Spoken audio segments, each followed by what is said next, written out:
तो अब हम लोग पढ़ेंगे जो हमारा किंगडम मोनेरा चल रहा था, उस किंगडम मोनेरा के अंदर हमने उसके स्ट्रक्चर को समझ लिया था, संरचना किस तरीके की पाई जाती है। आज हमको पढ़ना है कि ये पोषण अपना किस तरीके से करते हैं, यानी इनका न्यूट्रिशन कैसा है, ये खुद ही भोजन बनाते हैं या जो है दूसरे के ऊपर निर्भर रहते हैं, किस तरीके से हैं इनका पोषण है। तो न्यूट्रिशन हम लोगों को पढ़ना है कि जो बैक्टीरिया होते हैं, यानी जो मोनेरा के अंदर जीव आते हैं, जिन्हें हम लोग मुख्यतः बैक्टीरिया के नाम से बुलाते हैं, ये इनके अंदर जो पोषण है वो किस तरीके से अपना पोषण यानी भोजन प्राप्त करते हैं। ये खुद से अपना भोजन प्राप्त करते हैं या दूसरे के ऊपर आश्रित रहते हैं, सपोषी हैं कि विषमपोषी हैं। तो कहा जाता है इनकी जो संरचना होती बहुत सामान्य पढ़ी थी हम लोगों ने, आराम से सिंपली, कोई भी जो है संरचना कठिन नहीं थी, लेकिन जो इनका बिहेवियर होता है, इनका स्वभाव होता है, वो बहुत ही कठिन होता है, कॉम्प्लेक्स होता है। ये संरचना में तो कैसे होते हैं, साधारण होते हैं, तो क्या लिखेंगे, ये संरचना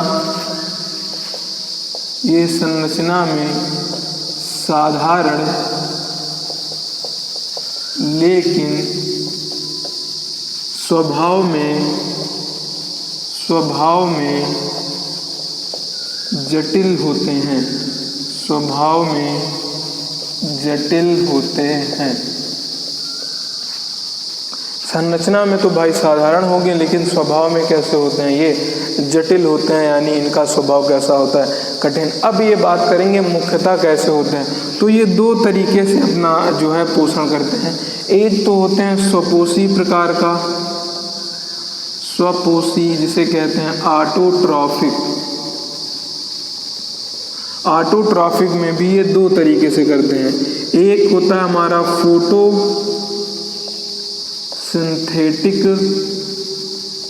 ऑटोट्रॉफिक, हिंदी में कहते हैं प्रकाश संश्लेषी स्वपोषी। एक तरीका ये होता है कि प्रकाश, जिस तरीके से पेड़ पौधे अपना भोजन बनाते हैं प्रकाश की सहायता से, उस तरह ये भी बैक्टीरिया भी प्रकाश की सहायता से प्रकाश को संश्लेषित करके अपना भोजन बना लेता है। एक तरीका ये होता है स्वपोषी का। दूसरा तरीका होता है कीमोसिंथेटिक ऑटोट्रॉफिक।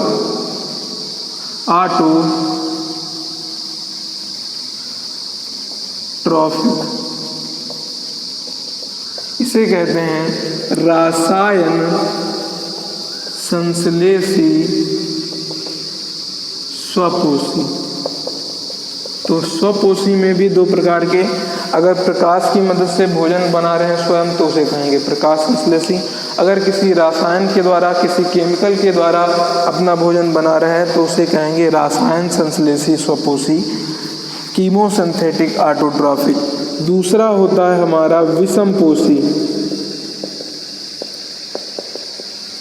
विषमपोषी को कहते हैं हेटेरोट्रॉफिक।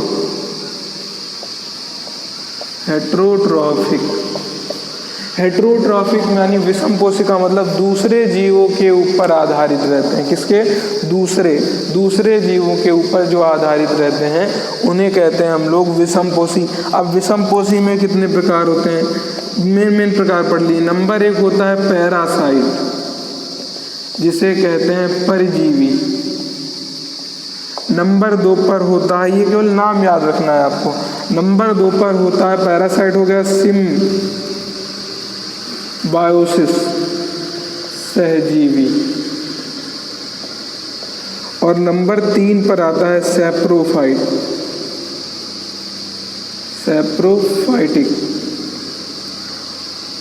अब सैप्रोफाइट को ऐसे ही याद रखना क्या होता है। अब इनके छोटे छोटे से हम लोग मतलब जानने की क्या होता है, परजीवी का मतलब क्या होता है, सिम्बायोसिस का मतलब क्या होता है, सैप्रोफाइट का मतलब, अगर कोई बैक्टीरिया दूसरे जीव के ऊपर रहकर, हमेशा दूसरे जीव के ऊपर रहकर उससे अपना भोजन प्राप्त करे और साथ में अपने रहने की जगह भी बनाए, वास स्थान भी बनाए, तब उसे कहेंगे परजीवी। रहने के लिए जगह भी और उससे भोजन भी, तो उसे कहेंगे परजीवी।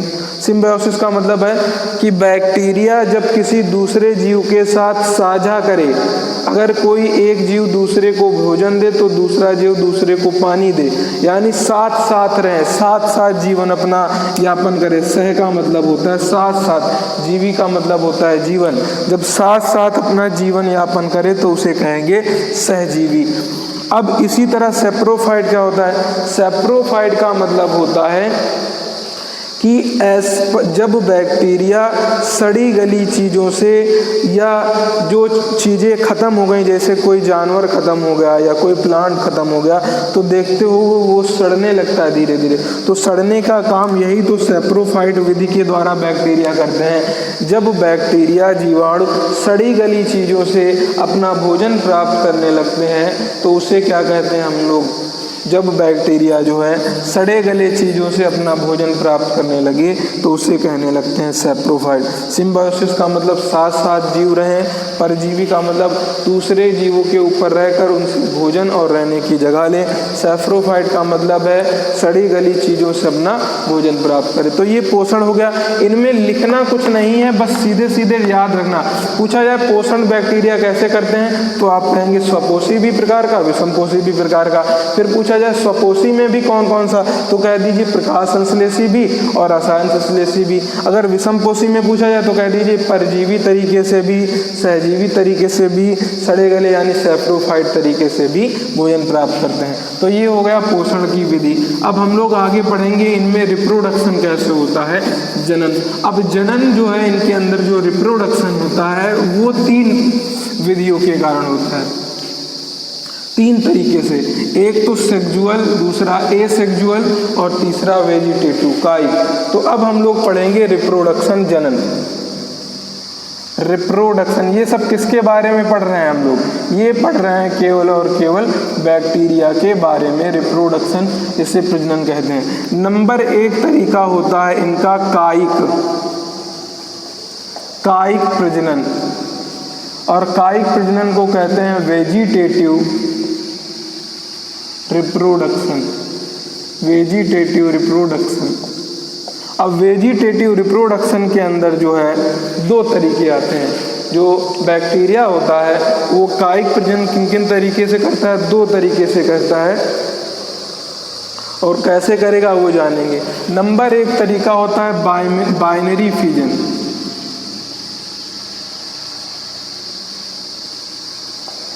द्विविभाजन।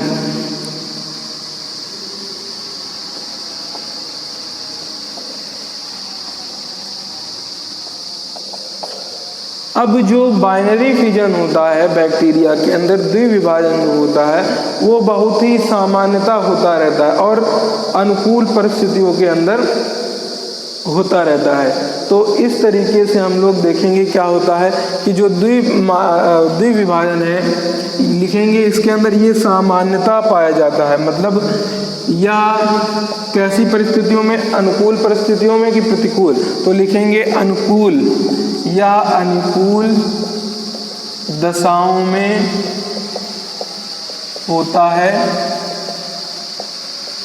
जो सामान्य विधि है। मतलब सामान्यता ये होता रहता है। नंबर 1 बात जान लिए। और इसके अंदर मान लीजिए ये एक बैक्टीरिया है, ये डिवाइड होकर 2 समान आकार के, 2 बराबर आकार के नए बैक्टीरिया का निर्माण करता है। और किस तरीके से? असूत्री विभाजन के कारण। तो लिखेंगे जो सामान्य विधि है, लिखेंगे असूत्री विभाजन के कारण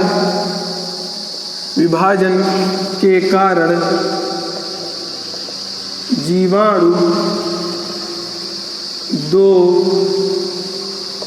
नए पुत्री जीवाणु का निर्माण करता है। पुत्री जीवाणु का निर्माण करता है। ये बात हो गई। एग्जाम्पल में याद रखना है, एक बैक्टीरिया होता है ई कोलाई, इस्चेरेशिया कोलाई जो है बाइनरी फिजन, जो असूत्री विभाजन होता है, असूत्री विभाजन 20 मिनट में कंप्लीट कर लेता है। यानी ई कोलाई जो है 20 मिनट में 1 से 2 का निर्माण कर देता है। एक ई कोलाई 20 मिनट के अंदर ही एक बैक्टीरिया से 2 बैक्टीरिया का निर्माण कर देता है। अब इसके अंदर क्या करेंगे, अब हम लोग क्या करेंगे, आगे पढ़ेंगे। एक होता है, एक तो बाइनरी फिजन हो गया, दूसरी एक विधि पाई जाती है जिसे कहते हैं मुकुलन। मुकुलन इंग्लिश में कहते हैं बडिंग। बडिंग में क्या होता है कि मान लीजिए ये कोई बैक्टीरिया है और इस बैक्टीरिया से कोई छोटा सा बड निकल आया और ये बड निकल करके एक नए बैक्टीरिया का निर्माण कर दिया, तो इसे कहते हैं मुकुलन। और ये बहुत ही रेयर कंडीशन में होता है, ये बहुत ही कम दशाओं में होता है। लिखेंगे यह बहुत कम दशा में होता है। इसमें जीवाणु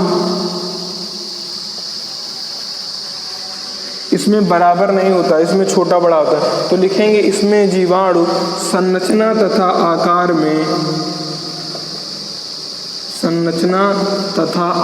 में अलग अलग होता है। अलग अलग होता है, संरचना और इनका आकार क्या होता है, अलग अलग होता है। ये हो गया हमारा कायिक प्रजनन, जिसे कहते थे हम लोग। कायिक प्रजनन जो है ये होता है हमारा बैक्टीरिया के अंदर। अब अगला पढ़ेंगे हम लोग एसेक्सुअल रिप्रोडक्शन, जिसे कहते हैं हम लोग कायिक प्रजनन के बाद वो आएगा हमारा अलैंगिक प्रजनन। तो इसको लिख लीजिएगा जिस तरीके से बताया है, रोक करके वीडियो को। अब दूसरे नंबर का प्रजनन जो है वो, उसमें बस नाम ही जानना है दूसरे नंबर पर, एसेक्सुअल, जिसे कहते हैं हम लोग अलैंगिक। अलैंगिक के अंदर ये जो होता है प्रतिकूल परिस्थितियों में होता है। लिखेंगे या प्रतिकूल परिस्थितियों में, रेयर है। यानी इसमें केवल याद रखना कौन कौन विधि के द्वारा होता है, A, B, C। तो 3 विधियां याद रखना, एक होता है कोनिडिया, एक होता है जूस्पोर और एक होता है एंडोस्पोर। तो लिखेंगे एंडोस्पोर, फिर होता है एक कोनिडिया और फिर होता है एक जूस्पोर। इंग्लिश में लिखेंगे इसको एंडोस्पोर,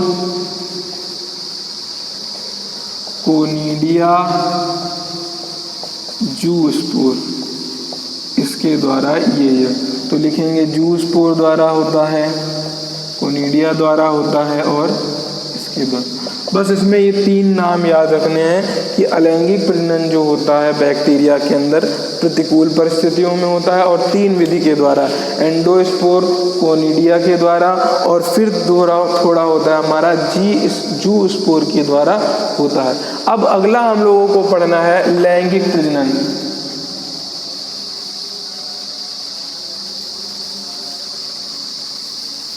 अब बैक्टीरिया के अंदर हमें पढ़ना है लैंगिक प्रजनन।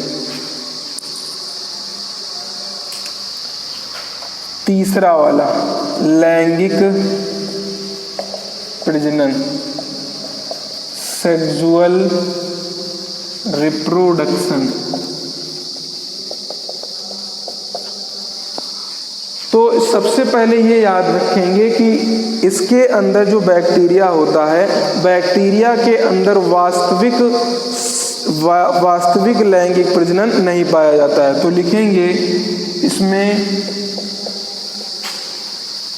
संयुग्मन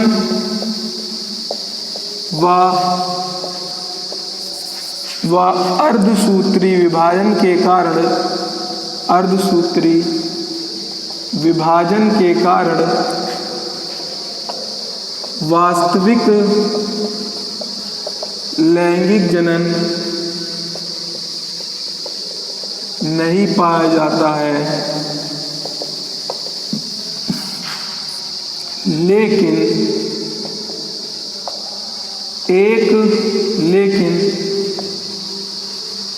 एक जीवाणु का डीएनए दूसरे जीवाणु में स्थानांतरित